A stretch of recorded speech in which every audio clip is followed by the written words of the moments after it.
if you are going to be someone who is going to be recognized, or if you are going to do anything that's going to provide any kind of footprint in this world, it starts from how much value the community around you or the people you want to entrust or introduce that innovation to value what you are providing. We started off really small, and when I wanted to start the market, everyone said, this is not going to work because we've got so many markets. There is something called the quadrants of innovation.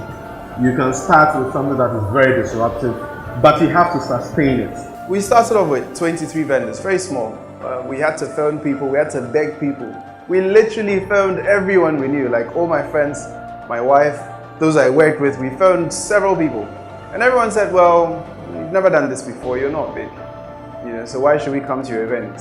So you have to look at people who are more desperate to solve whatever problem you are solving with your innovation. So we started off, it was quiet, from about 10 till 12 it was quiet. And then randomly at 2 o'clock, we filled up the venue, and there were so many people, and everyone who was driving past was wondering what was happening there. So what you need to do is to have a plan. For us, something that seemed like it was impossible to do had turned out better than we expected. Even if I do the first thing, I am always going to add more value to it. But most importantly, we're looking at differentiating using technology, and that's why Busy is a very good partner for us. We want our market to be driven by technology, and so we're looking to have people pay without cash, so scanning barcodes, offering discounts, finding out who's offering what discounts at the store using NFC. So we're moving away from the traditional market where people are just walking and everything is via cash. Most Ghanaian business people are not that forward thinking. They only think in the now, and they are not very strategic.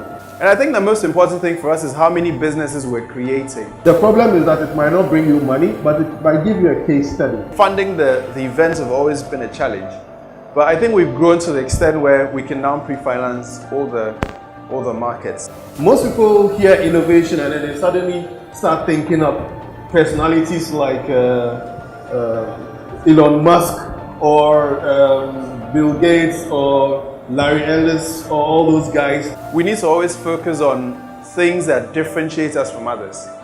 And innovation is not necessarily creating something new. It could be just modifying. It's about value. Value is what drives innovation. So don't worry too much about, I need to create something new, I need to create something that's non-existent. Just create something that's different. And that in itself it brings you enough satisfaction.